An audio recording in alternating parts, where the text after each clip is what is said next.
হ্যাঁ, মহাদেব সকলকে। আশা করি সবাই ভালো আছো, সুস্থ আছো। আপনারা কি জানেন, হিমালয়ের মাঝে এমন একটি গুহা আছে যেখানে প্রাকৃতিকভাবেই তৈরি হয় বরফের শিবলিঙ্গ? হ্যাঁ, ঠিকই শুনেছেন। আমি বলছি অমরনাথ গুহার কথা। প্রতি বছর হিমালয়ের মাঝে লক্ষ লক্ষ পুণ্যার্থী বা ভক্তরা ছুটে আসেন মহাদেবের দর্শন করতে, বাবা বরফানির এই প্রাকৃতিকভাবে তৈরি বরফের লিঙ্গ দেখতে। আপনারা যদি 2026 সালে বাবা বরফানি দর্শন করতে চান বা বাবা অমরনাথের দর্শন করতে চান, তাহলে এই ভিডিওটি আপনার জন্যই। এই ভিডিও থেকে আপনারা অমরনাথ যাত্রা সম্পর্কিত সমস্ত তথ্য পেয়ে যাবেন। আশা করি স্কিপ না করে পুরো ভিডিওটি দেখবেন। যদি কোনো প্রশ্ন থাকে অবশ্যই কমেন্ট বক্সে কমেন্ট করে জানাবেন। আশা করি হেল্প করতে পারবো। তো চলুন দেখে নিই এই ভিডিওতে আমরা কি কি জানতে পারবো। অমরনাথ যাত্রা কি? 2026 সালে অমরনাথ যাত্রা কবে হবে? সবচেয়ে ইম্পর্টেন্ট পয়েন্ট। কলকাতা থেকে আমরা অমরনাথ যাত্রা কিভাবে করব? কোন রুট থেকে করলে অমরনাথ যাত্রা সবচেয়ে সুবিধা হবে? কত খরচ হবে? রেজিস্ট্রেশন কিভাবে করব, বা রেজিস্ট্রেশন সাথে মেডিকেল আমরা কিভাবে করব, সে সমস্ত তথ্য আমাদের সাথে থাকবে। রেজিস্ট্রেশন আমরা কিভাবে করব, এই যাত্রাপথে কি কি ইম্পর্টেন্ট জিনিস আমরা সাথে রাখবো, সবচেয়ে ইম্পর্টেন্ট অমরনাথ যাত্রা যেহেতু জম্মু অ্যান্ড কাশ্মীরে, তো নিরাপত্তা ব্যবস্থা কিরকম হবে সেই নিয়েও কিছু আলোচনা থাকবে। আর আর একটা গুরুত্বপূর্ণ বিষয়, এই যাত্রাপথে, এই কঠিন যাত্রাপথে কারা কারা যেতে পারবেন না সেই সমস্ত তথ্য থাকবে। এছাড়াও কিছু ইম্পর্টেন্ট টিপস আমি ভিডিও শেষে দিয়ে দেবো, যাতে আপনাদের আরো সুবিধা হয় এই যাত্রা করতে।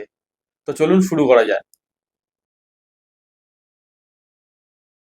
সমুদ্রপৃষ্ঠ থেকে প্রায় 3880 মিটার উপরে উচ্চতায় ভারতের জম্মু ও কাশ্মীর রাজ্যের অনন্তনাগ জেলার হিমালয়ের পাদদেশে এক গুহা রয়েছে, যার নাম অমরনাথ গুহা। বিশ্বাস করা হয় এইখানেই ভগবান শিব মাতা পার্বতীকে তার অমর কথা শুনিয়েছিলেন। আর এই গুহার সবচেয়ে বড় অলৌকিক বিষয় হলো, প্রতি বছর বরফের গলা জলে প্রাকৃতিকভাবে তৈরি হয় বরফের শিবলিঙ্গ, যা বাবা বরফানি নামে পরিচিত। আর বাবা বরফানি দর্শন করতেই লাখো লাখো পুণ্যার্থী প্রতি বছর এই অমরনাথ যাত্রা করে থাকে। এটি হলো অমরনাথ যাত্রা। এর পরবর্তী পয়েন্টে আসি, অমরনাথ যাত্রা কবে হবে। সাধারণত এই যাত্রা শুরু হয় জুন মাসের শেষের থেকে আগস্ট মাস পর্যন্ত। শোনা যাচ্ছে 2026 সালে এই যাত্রা শুরু হবে 3রা জুলাই থেকে আর চলবে 28শে আগস্ট পর্যন্ত। এবার 3 নম্বর পয়েন্টে আসি, কলকাতা থেকে আপনারা কিভাবে যাবেন। কলকাতা থেকে যাওয়ার অনেক রকম উপায় আছে। আপনারা চাইলে জম্মু অ্যান্ড কাশ্মীর পর্যন্ত ফ্লাইটে যেতে পারেন, বা আপনারা ট্রেনে করেও যেতে পারেন। জম্মু অ্যান্ড কাশ্মীরের জন্য কলকাতা থেকে 3টি প্রধান ট্রেন ছাড়া হয়ে থাকে, যার ডিটেলস আমি নিচে দিয়ে রাখলাম।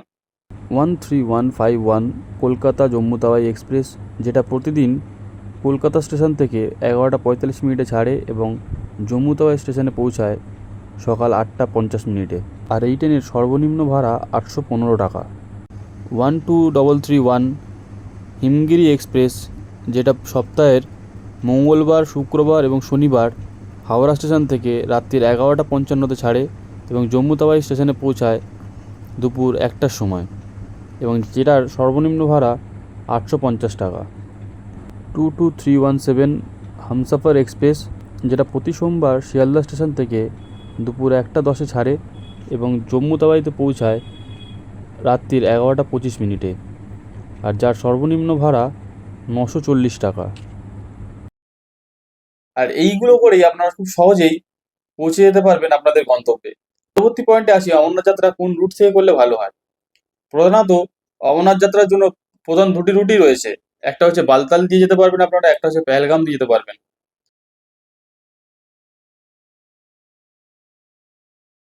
অমরনাথ যাত্রার এই পেহেলগাম রুট সবচেয়ে ট্র্যাডিশনাল এবং সবচেয়ে পুরনো রাস্তা।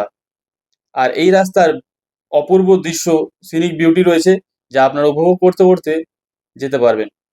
এই রাস্তা দিয়ে আপনারা যেতে হলে আপনাদের প্রথমেই পড়বে পেহেলগাম, তারপরে চন্দনবাড়ি, তারপরে শেষনাগ, তারপরে পঞ্চতারানি, তারপরে আপনাদের পড়বে অমরনাথ গুহা। এই হচ্ছে পেহেলগামের রাস্তা। এই রাস্তা দিয়ে যেতে আপনাদের মোটামুটি 2 থেকে 3 দিন সময় লাগবে। এর পরবর্তী হচ্ছে বালতাল রুট। বালতাল রুট দিয়ে আপনারা একদিনেই বাবা বরফানি দর্শন করে আবার নিচে নেমে আসতে পারবেন। সেক্ষেত্রে আপনাদের মোটামুটি 14 থেকে 15 ঘন্টা যাওয়া আসা নিয়ে মোটামুটি 20 থেকে 22 ঘন্টা লাগবে। সেটা আপনাদের ওপরে, আপনারা কিরমভাবে যেতে পারবেন। কারণ 2022 সালের পর থেকে আর অমরনাথ যাত্রায় কোনো রকম, অমরনাথ গুহার সামনে কোনো রকম টেন্টের ব্যবস্থা করছে না। তাই আপনাদের যেতে হলে বালতাল থেকে গিয়ে আপনার দর্শন করে আবার ফিরে আসতে হবে বালতালি। এই বালতালের রাস্তাটা খুবই চড়াই এবং খুবই কঠিন। তো যারা প্রথমবার ট্রেকিং করবেন তাদের জন্য বলে রাখবো যে এই বালতালের রুট না ধরে আপনারা পেহেলগাম দিয়ে যান। অপূর্ব সিনারিক দৃশ্য দেখতে দেখতে 2 থেকে 3 দিন আরামসে আস্তে আস্তে যেতে পারবেন। এর পরবর্তী পয়েন্টে আসি, কত খরচ।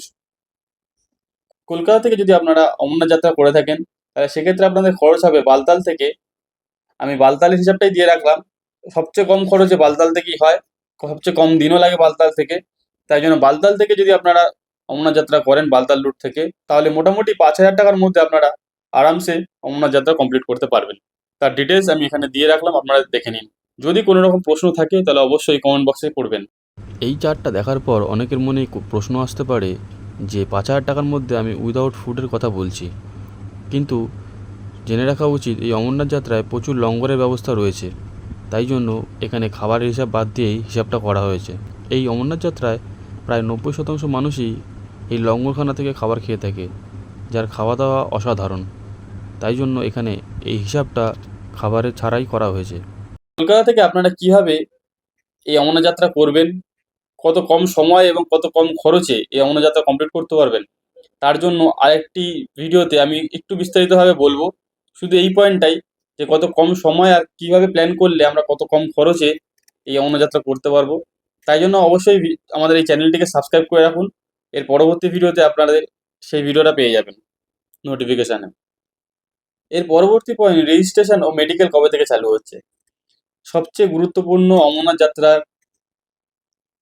যাত্রা রেজিস্ট্রেশন ছাড়া অমরনাথ যাত্রা করা সম্ভব নয়। রেজিস্ট্রেশন ছাড়া আরএফআইডি কার্ড সংগ্রহ করতে পারবেন না আপনারা, আর আরএফআইডি কার্ড ছাড়া আপনাদের পারমিশন দেবে না এই অমরনাথ যাত্রা করার। আর এই রেজিস্ট্রেশন করার জন্য যেটা মেন ইম্পর্টেন্ট সেটা হচ্ছে মেডিকেল সার্টিফিকেট। মেডিকেল সার্টিফিকেট আর রেজিস্ট্রেশনের ডেট মোটামুটি মার্চের শেষে বা এপ্রিলের শুরু থেকে আপনারা পেয়ে যাবেন। রেজিস্ট্রেশন চালু হলে অফলাইনে বা অনলাইনে রেজিস্ট্রেশন হয়। আর কোন কোন সাইডে কোন কোন হসপিটাল থেকে মেডিকেল আপনারা করতে পারবেন তার লিস্টও আপনারা পেয়ে যাবেন। তাই চ্যানেলটা অবশ্যই সাবস্ক্রাইব করে রাখুন। যাদের দরকার, যাদের প্রয়োজন তাদের সাথে শেয়ার করুন। আমি ঠিক টাইম মতন আস্তে আস্তে যখনই আপডেট পাবো সবার ফার্স্ট আপনাদের সাথে শেয়ার করবো সেটাই। মোটামুটি ধরে রাখুন এই মার্চ মাসের শেষের থেকে শুরু করে আর এপ্রিল মাসের ফার্স্ট উইকে এর মধ্যেই রেজিস্ট্রেশন আর মেডিকেলের প্রসেস চালু হয়ে যাবে। মেডিকেলের প্রসেস চালু হলে আপনাদের নিকটবর্তী যে হসপিটালের লিস্টে নাম আসবে সেই লিস্টের নাম অনুযায়ী আপনাদের সেই হসপিটালে গিয়ে মেডিকেল করিয়ে মেডিকেলের ফিট সার্টিফিকেট নিয়ে তবে আপনাদের রেজিস্ট্রেশন করতে হবে।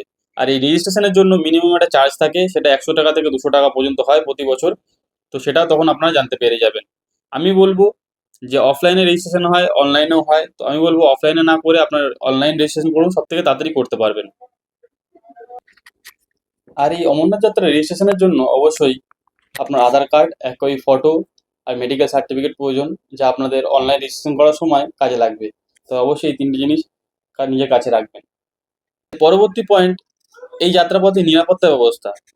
জম্মু অ্যান্ড কাশ্মীরে যেহেতু অমরনাথ যাত্রা হয়ে থাকে তাই আমাদের সবাইকে নিরাপত্তা ব্যবস্থা নিয়ে একটুখানি ভাবতে হয়। কিন্তু বলে রাখি, বর্তমান সরকারের বদান্যতায় এখন জম্মু অ্যান্ড কাশ্মীর অনেকটাই আগের থেকে পরিবর্তন হয়েছে, নিরাপত্তা ব্যবস্থা অনেকটা উন্নত হয়েছে। তাই নিরাপত্তা ব্যবস্থা নিয়ে কোনো রকম সন্দেহ করার ব্যাপার নেই। আপনারা গভর্নমেন্টের গাড়ির সাথে সাথেই যাবেন। গভর্নমেন্ট আপনাদের ফুল সিকিউরিটি দিয়ে নিয়ে যাবে, গভর্নমেন্ট আপনাদের ফুল সিকিউরিটি দিয়ে নিয়ে আসবে। সাথে আর্মির কনভয় যায়, আর্মির ফুল প্রোটেকশন থাকে। তাই নিরাপত্তা ব্যবস্থা নিয়ে কোনো রকম টেনশন করা আপনাদের কোনো রকম দরকার নেই। গভর্নমেন্টের যে বাসগুলো ছাড়ে তার আগে আর্মি কনভয়, তার পেছনে আর্মি কনভয় থাকে। পুরো রাস্তায় সিকিউরিটি দেওয়া থাকে যাতে কোনো রকম নিরাপত্তাজনিত দুর্ঘটনা না ঘটে। তো আপনারা কোনো রকম দুশ্চিন্তা ছেড়ে দিন। মানে আপনাদের মন যদি চায় বাবা মহাদেবের দর্শন করতে তাহলে আপনারা নির্দ্বিধায় বেরিয়ে পড়ুন, অমরনাথ যাত্রা করুন। এই পবিত্র যাত্রা মানুষ বেঁচে থাকাকালীন অবশ্যই সব মানুষের করা উচিত। জয় বাবা বরফানি। এবার একটা ইম্পর্টেন্ট কথা বলে রাখি, এই যাত্রায় কারা কারা যেতে পারবেন না। অমরনাথ যাত্রা বা অমরনাথ সাইনবোর্ডের তরফ থেকে স্ট্রিক্টলি বারণ করা আছে 75 বছরের উপরে প্রবীণ বয়স্করা এবং 13 বছরের নিচে শিশুরা তারা এই যাত্রাতে অংশগ্রহণ করতে পারবে না। কারণ ওপরে হাই অল্টিটিউডের জন্য নিঃশ্বাস প্রশ্বাসের কিছু সমস্যা থাকে। তাই 13 বছরের কম শিশুরা এবং 75 বছরের উপরে বয়স্করা এই যাত্রাপথে অংশগ্রহণ করতে পারবে না। কলকাতা থেকে যদি আমরা বালতাল দিয়ে অমরনাথের জন্য যাত্রা করি তাহলে আমাদের মোটামুটি সময় লাগবে 8 থেকে 10 দিন।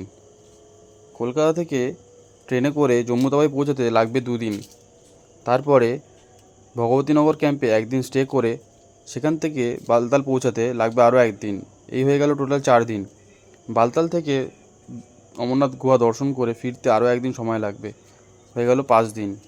তারপরে বালতাল থেকে আমাদের ভগবতীনগর ক্যাম্পে বা জম্মু তাওয়াই স্টেশনে আসতে লাগবে একদিন, হয়ে গেল 6 দিন। আর সেখান থেকে কলকাতা ফিরতে আরও 2 দিন সময় লাগবে, হয়ে গেল 8 দিন। আর এর সাথে যদি আমরা বৈষ্ণবদেবী করি সেখানে আরও 2 দিন এক্সট্রা সময় লাগবে। মানে টোটাল 10 দিনে আমরা কলকাতা থেকে অমরনাথ দর্শন করে তার সাথে মাতা বৈষ্ণবদেবী দর্শন করেও ফিরে আসতে পারবো কলকাতাতে। বাবা বরফানির এই বরফের শিবলিঙ্গ যেহেতু প্রকৃতির বরফের গলা জলে সৃষ্টি হয়ে থাকে, সেহেতু আমি সাজেস্ট করব সকলকেই যে অমরনাথ যাত্রা খোলার সাথে সাথে প্রথম সপ্তাহের মধ্যে আপনারা এই অমরনাথ যাত্রা করুন এবং বাবা বরফানির দর্শন করুন। কারণ যত দিন যাবে আস্তে আস্তে এই বরফের শিবলিঙ্গ গলতে শুরু করে। তাই জন্য বাবার পূর্ণাঙ্গ শিবলিঙ্গ দর্শনের জন্য আপনারা যত শীঘ্রই সম্ভব এই যাত্রা করুন। অমরনাথ যাত্রা খোলার 1 সপ্তাহের মধ্যে আপনারা চেষ্টা করুন এই বাবা বরফানির দর্শন করে নেওয়ার। জয় বাবা বরফানি। ভিডিও শেষে কিছু গুরুত্বপূর্ণ টিপস আপনাদের দেবো বলেছিলাম, যেটুকুনি আমি আমার পার্সোনাল এক্সপিরিয়েন্স থেকে বলতে পারি। অমরনাথ যাত্রার জন্য ফার্স্ট যেটা আমার মনে হয়, আপনারা অমরনাথ যাত্রা ফ্লাইটে যান বা ট্রেনে যান সেটা আপনাদের ব্যক্তিগত ব্যাপার, কিন্তু জম্মু অ্যান্ড কাশ্মীর নামার পর থেকে আপনাদেরকে একটা পোস্টপেড সিম তুলতে হবে। সেটা প্রথম গুরুত্বপূর্ণ জিনিস। তার জন্য আপনারা ওখানে আধার কার্ড দেখিয়ে আপনাদের একটা সিম তুলে নেবেন। ফার্স্টেই স্টেশনে নামার পরেই আপনারা একটা পোস্টপেডের সিম তুলে নেবেন, বা আপনারা এখান থেকেও পোস্টপেড সিম নিয়ে যেতে পারেন। প্রথম টিপস। সেকেন্ড টিপস হচ্ছে, আপনারা কোনোভাবেই গভর্নমেন্টের বাস ছাড়া নিজেদের ব্যক্তিগত বাসে বা গাড়িতে করে যাওয়ার চেষ্টা করবেন না। তাহলে সেক্ষেত্রে অনেক প্রবলেম ফেস করতে হতে পারে আপনাদের। আপনারা ভগবতীনগরে ক্যাম্পে যান, ভগবতীনগরের ক্যাম্প থেকে আপনারা গভর্নমেন্টের বাসে করেই আপনাদের যাত্রা করুন। আর 3 নম্বর আর টিপস যদি আমরা আমি পেহেলগাঁও বলবো, দিয়ে এই যাত্রাপথ যে করি, আপনারা যদি কম সময় আর এই যদি আমরা অমরনাথ যাত্রা করতে চান, পেহেলগাঁও দিয়ে তাহলে এই যাত্রা অবশ্যই আপনারা সম্পন্ন করতে বালতাল রুট চাই দিয়ে যাতায়াত তাহলে করুন। আমাদের আরও কারণ 2 দিন তাহলে এক্সট্রা হাতে সময় একদিনই লাগবে। আপনারা দর্শন করে ফিরে আসতে পারবেন বালতালে। সেক্ষেত্রে আপনারা অনেক কম দিনেই এই অমরনাথ যাত্রা কমপ্লিট করতে পারবেন। 4 নম্বর হচ্ছে যে এই অমরনাথ যাত্রা করার সময় কিছু কিছু গুরুত্বপূর্ণ জিনিস আপনাদের সাথে নিয়ে যেতে হবে। আর সেই সম্পর্কিত সমস্ত তথ্য আমি একটা অন্য ভিডিওতে বলবো, কারণ এই ভিডিওটা অনেকটা বড় হয়ে যাচ্ছে। তাই জন্য আমি একটা অন্য ভিডিওতে আপনারা আপনাদের অমরনাথ যাত্রার ব্যাগ কীভাবে গোছাবেন বা ব্যাগে কী কী ইম্পর্টেন্ট জিনিসগুলো রাখতে হবে সেই সম্পর্কিত একটা ভিডিও আমি বানাবো অমরনাথ যাত্রার ব্যাকপ্যাক সম্পর্কে। তো সেই সমস্ত তথ্য আমি সেই ভিডিওতে বলে দেবো। এই ভিডিওর কমেন্ট বক্সও আমি পরবর্তীতে দিয়ে দেবো, করে একবার পেজটা চেক করে নেবেন, তাহলে আপনারা পেয়ে যাবেন ভিডিওটা। সবচেয়ে ইম্পর্টেন্ট বিষয় আছে, যারা প্রথমবার ট্রেকিং করছেন বা যাদের ট্রেকিংয়ের অভিজ্ঞতা নেই, তাদেরকে বলবো তারা অবশ্যই পেহেলগাঁও দিয়ে যাওয়ার চেষ্টা করুন। পেহেলগামের যে রুটটা আছে সেটা তুলনামূলকভাবে বালতালের থেকে অনেক সহজ, কিন্তু 2 থেকে 3 দিন সময় লাগে। আপনার 2 থেকে 3 দিন নিয়ে ধীরে ধীরে করে উঠুন, কোনো তাড়াহুড়ো নেই। তাই আপনাদের বলবো, যারা প্রথমবার ট্রেক করছেন বা এর আগে কখনো কোনো রকম এক্সপিরিয়েন্স নেই এরকম ট্রেকে যাওয়ার, তাদেরকে বলবো আপনারা বালতাল রুট ফলো না করে আপনারা পেহেলগাম রুট দিয়ে যাতায়াত করবেন। একটি গুরুত্বপূর্ণ বিষয়, আপনারা যারা পায়ে হেঁটে যেতে পারবেন না বা আপনাদের সমস্যা রয়েছে কিছু, বা হয়তো আপনাদের কম সময়ে আপনারা যাতায়াত করতে চাইছেন আরও, তাহলে আপনাদের হেলিকপ্টার সার্ভিসও রয়েছে। হেলিকপ্টার সার্ভিসের কিছু ডিটেলস আমি আপনাদের স্ক্রিনে দিয়ে রাখলাম, সেটাও আপনারা চেক করে নিন। এই কিছু গুরুত্বপূর্ণ টিপস আপনাদের সাথে শেয়ার করার ছিল, সেগুলি আপনাদের সাথে শেয়ার করলাম। আশা করি ভালো লাগলো। কমেন্ট বক্সে অবশ্যই জানাবেন আপনিও কি জীবনে একবার হলেও এই অমরনাথ যাত্রা করতে চাইছেন। তাহলে অবশ্যই কমেন্ট বক্সে হর হর মহাদেব লিখবেন, বা মহাদেব আপনার ইচ্ছা পূরণ করবে। জয় বাবা বরফানি, হর হর মহাদেব। 2026 সালে যদি আপনারা এই অমরনাথ যাত্রা করতে চান, তাহলে অবশ্যই আপনাদের এই ভিডিওটা অনেক কাজে লাগবে। আশা করি আপনাদের মতনই আপনাদের কোনো বন্ধু বান্ধব প্রিয়জনের সাথে এই ভিডিওটা শেয়ার করুন, যারা এই বছর অমরনাথ যাত্রা প্ল্যান করছেন বা আগামী দিনে প্ল্যান করতে চাইছেন। আশা করি খুব হেল্প করতে পারলাম। যদি ভালো লেগে থাকে অবশ্যই ভিডিওটি লাইক করবেন, কমেন্ট করবেন, আর অবশ্যই বন্ধুদের সাথে শেয়ার করবেন। আর যদি কোনো রকম কিছু জানতে ইচ্ছা হয় অবশ্যই কমেন্ট বক্সে কমেন্ট করবেন, আমি চেষ্টা করবো আগের বছরের মতন এই বছরও আপনাদের হেল্প করার। আগের বছর প্রচুর পুণ্যার্থীদের আমি হেল্প করার চেষ্টা করেছিলাম, অনেক ক্ষেত্রে পেরেছি হেল্প করতে, তাই জন্য আমি থ্যাঙ্কফুল এর কাছে। তো চেষ্টা করবো হেল্প করার। যারা কমেন্ট বক্সে কমেন্ট করবেন অবশ্যই তাদেরকে, যারা কমেন্ট বক্সে কমেন্ট করবেন তাদের অবশ্যই রিপ্লাই করবো। আর চেষ্টা করবো হেল্প করার। ভালো থাকবেন, সুস্থ থাকবেন। আর বাবা বরপানি দর্শন করে সবাই আসবেন এই বছর। জয় বাবা বরপানি, হর হর মহাদেব। সবাই ভালো থাকবেন, সুস্থ থাকবেন। আর রিল টোরিয়ালের পাশে থাকবেন। নমস্কার।